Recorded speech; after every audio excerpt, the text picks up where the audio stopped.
Mr. Speaker, the Prime Minister of the Republic of India.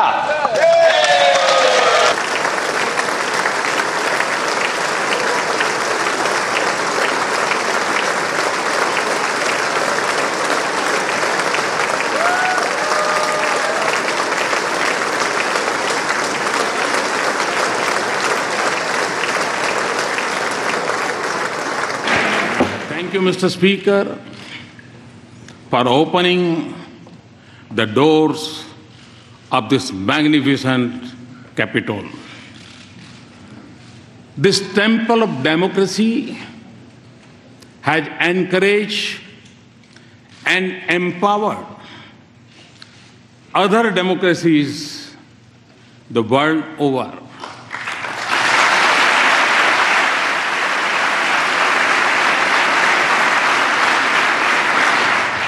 It manifests the spirit of this great nation, which is, in Abraham Lincoln's words, was conceived in liberty and dedicated to the proposition that all men are created equal.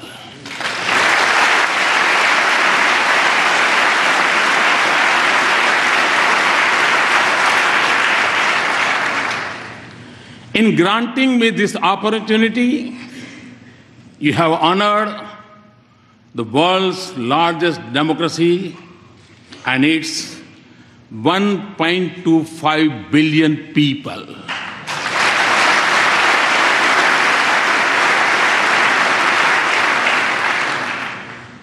As a representative of world's largest democracy, it is indeed a privilege to speak to the leaders of its oldest.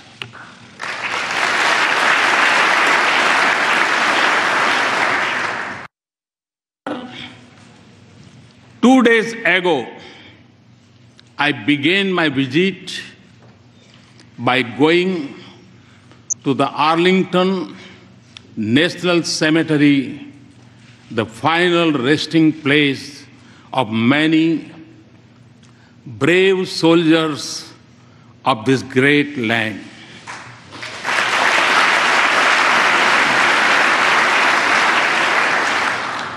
I honored their courage and sacrifice for the ideals of freedom and democracy. It was also the 72nd anniversary of the D-Day. On that day, thousands from this great country fought to protect the torch of liberty. मैं आज लाल किले की प्राचीर से कुछ लोगों का विशेष अभिनंदन और आभार व्यक्त करना चाहता हूं। पिछले कुछ दिनों से बलूचिस्तान के लोगों ने, गिलगिट के लोगों ने, पाक ऑक्युपाइड कश्मीर के लोगों ने, वहां के नागरिकों ने जिस प्रकार से मुझे बहुत बहुत धन्यवाद दिया है, जिस प्रकार से मेरा आभार व्यक्त किया है, मेरे प्रति उन्होंने जो सद्भावना जताई है, दूर दूर बैठे हुए लोग, जिस धरती को मैंने देखा नहीं है, जिन लोगों को विषय में मेरी कभी मुलाकात नहीं हुई है, लेकिन ऐसे दूर सुदूर बैठे हुए लोग हिंदुस्तान के एक प्रधानमंत्री को अभिनंदन करते हैं, उसका आदर करते हैं, तो मेरे 125 करोड़ देशवासियों का आनंद है, वो मेरे 125 करोड़ देशवासियों का सम्मान है। और इसलिए ये सम्मान का भाव, धन्यवाद का भाव करने वाले बलूचिस्तान के लोगों का, गिलगिट के लोगों का, पाक के कब्जे वाले कश्मीर के लोगों का मैं आज तहे दिल से आभार व्यक्त करना चाहता हूं। लोकतंत्र के उज्जवल पहलुओं में से एक है राजनीति से ऊपर राष्ट्र नीति होती है। इस बात को हम सब ने मिलकर के, इसका मतलब ये नहीं कि जो प्रस्ताव हुआ है उसमें किसी की कोई शिकायत नहीं होगी, और जरूरी नहीं कि वहीं शिकायत होगी। यहां भी कुछ लोग बैठे होंगे जिनको लगता हो साहब इसके बजाय ऐसा होता तो अच्छा होता, फुल स्टॉप यहां के बजाय कॉमा यहां होता तो अच्छा होता। ये रहना ही रहना है, यही तो लोकतंत्र की ताकत है। लेकिन उसके बावजूद भी हम सब लोगों ने प्रयास किया है कि इसको हम आगे बढ़ाएं। इस जीएसटी की व्यवस्था के कारण बहुत बड़ी सरलताओं की संभावनाएं हम देख रहे हैं। आज हम जानते हैं हर राज्य में अलग अलग भांति के फॉर्म भरना, ये भरना, इतना बड़ा लंबी प्रोसेस होती है, और सरकारी अफसरों का भी उन कागजों को करने में अभी एक यूनिफॉर्मिटी आ जाएगी। इसमें टैक्स सिस्टम के अंदर, उसकी प्रोसेसिंग के अंदर, टैक्स के रेट के अंदर, और इसका एक सीधा परिणाम होने वाला है, एक मैसेज बहुत क्लियर जाने वाला है, consumer is a king. GST की सबसे बड़ी एक विशेषता यह है कि इससे साफ मैसेज जाने वाला है, ultimately consumer is a king, और एक कानून, एक व्यवस्था कंज्यूमर को किंग बनाए, ये मैं समझता हूं अपने आप में एक बहुत बड़ा योगदान। आज इस जीएसटी के बाद मेरा अंदाज है 7 से लेकर के 11 तक अलग अलग जो कर व्यवस्थाएं हैं जिससे छोटे मोटे सब उद्यमी को, व्यापारी को जुड़ना पड़ता है। इसके कारण 7 से लेकर के 11, 12, 13 तक ऐसी सारी कर प्रथाएं इसके काम समाप्त हो जाएगी, एक सरलीकरण आ जाएगा, और इससे छोटे उद्यमियों को भी लाभ होगा और कंज्यूमर को सबसे ज्यादा लाभ होने वाला है। जीएसटी जो छोटे उत्पादक है उनको सुरक्षा की गारंटी देता है, और हमारे देश की इकोनॉमी को ड्राइव करने में ये जो छोटे छोटे उद्यमकार है वो एक बहुत बड़ी ताकत है। हम उनको जितना सुरक्षित करेंगे उतना मैं समझता हूं कि इसके कारण बहुत लाभ होने वाला है। हम जानते हैं अर्थव्यवस्था का आगे बढ़ाने के जो भिन्न भिन्न पहलू होंगे, मेरी समझ में एक छोटा सा मत है कि अर्थव्यवस्था को सुचारू ढंग से चलाने के लिए, अर्थव्यवस्था को तेज गति से चलाने के लिए 5 बातों की ओर हम अगर ध्यान केंद्रित करते हैं, man, machine,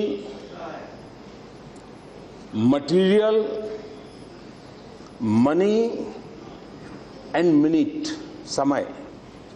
Your love and affection makes my visit to this great country all the more special.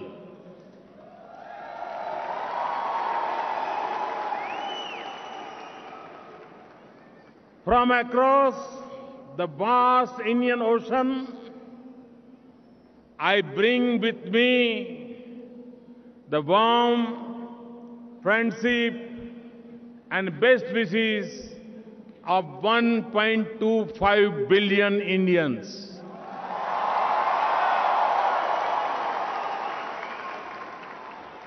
Before starting my visit, I had personally emailed to all of you inviting your ideas and suggestions for my today's speech.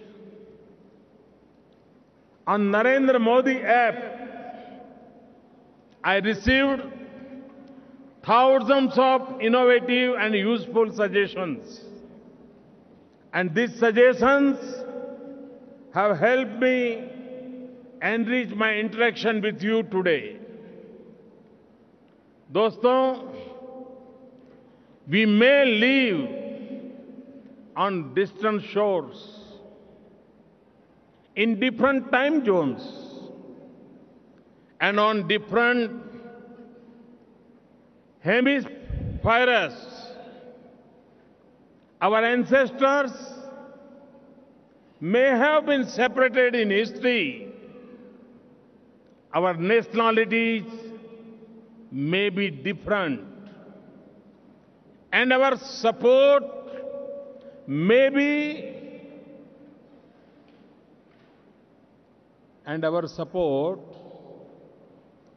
be for different cricket teams.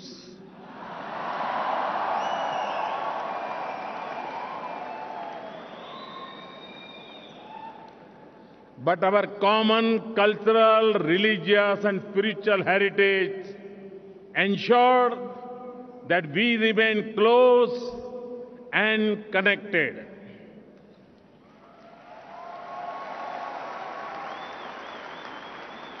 Both in our hearts and our minds. Friends,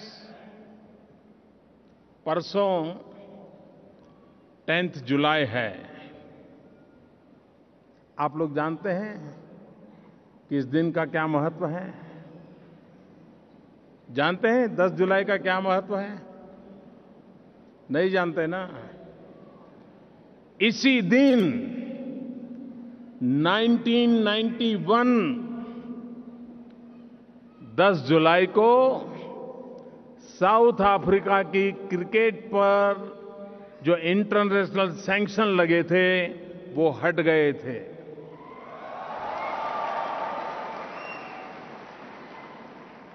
और उसके चंद महीनों के बाद ही south Africa की team ने अपना पहला cricket match Bharat में खेला था।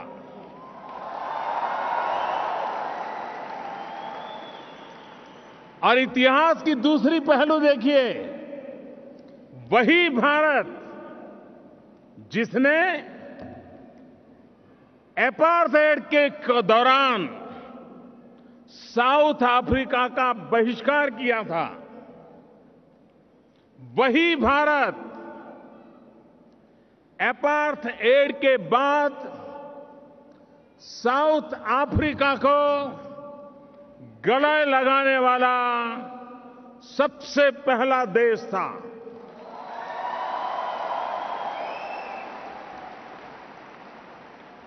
फ्रेंड्स,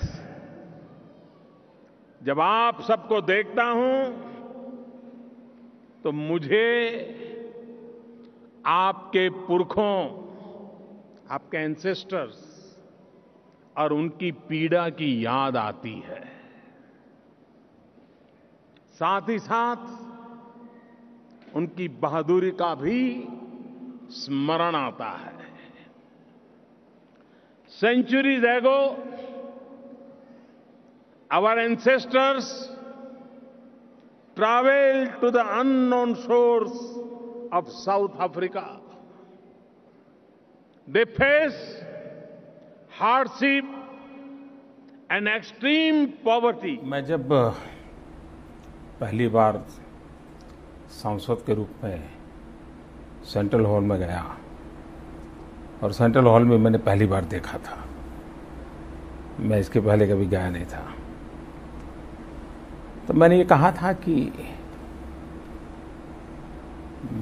प्रधानमंत्री होना ये मेरे लिए ये पदभार नहीं है, कार्यभार है।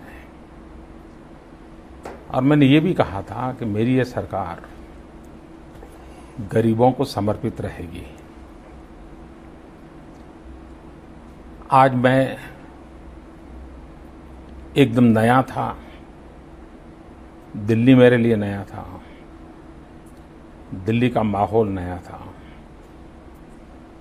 भारत सरकार का कार्यकलाप भी नया था, लेकिन उसके बावजूद भी इतने कम समय में जिस गति से देश आगे बढ़ा है, और किसी एक मुद्दे पर नहीं जी, आप सरकार का कोई भी पहलू उठा लीजिए और पुरानी सरकार या सरकारों से तुलना करेंगे तो आपको ध्यान में आएगा कि कोई विषय अछूता नहीं है। हर एक में नयापन लाने का प्रयास है, हर एक में बदलाव लाने का प्रयास है।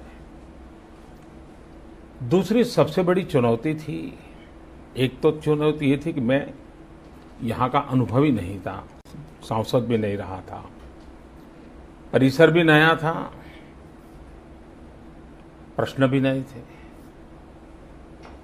लेकिन जब मैं दूसरी चुनौती देखता हूं तो उन दिनों को हम याद करें। निराशा के गर्त में देश डूबा हुआ था। खबरें यह आती थी कि अब बिजली 7 दिन के बाद पैदा होगी कि नहीं होगी, कोयला आएगा कि नहीं आएगा, ऐसे सारे हालात थे।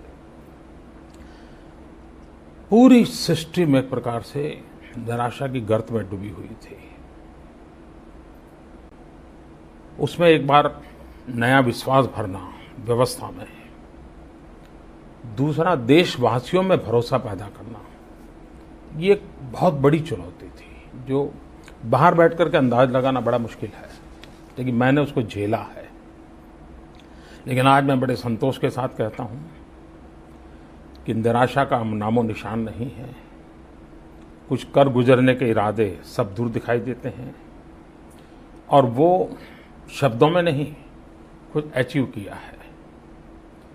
जब मैंने कहा था कि भाई हम निश्चित सीमा में गरीबों के बैंक अकाउंट खोलेंगे, अब जो काम 60 साल में नहीं हुआ वो निश्चित समय इस मर्यादा में कहना, वो अपने आप में एक रिस्क था।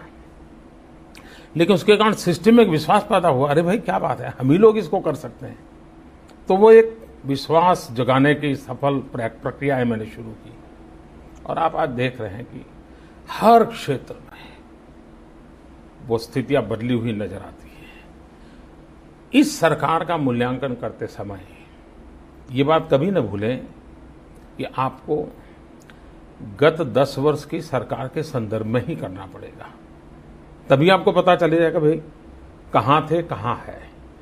बाकी हम ये ना कहें कि भाई मुझे तो वहाँ पहुँचना था तो क्या हुआ। अभी तो कालखंड वही है कि आपको बीते हुए कल के संदर्भ में वर्तमान को, और उसमें आपको उज्जवल भविष्य नजर आएगा।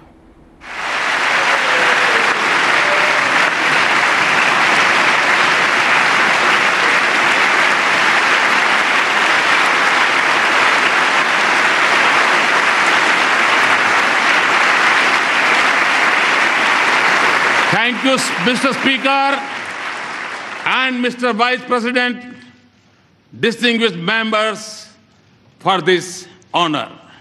Thank you very much. Thanks a lot.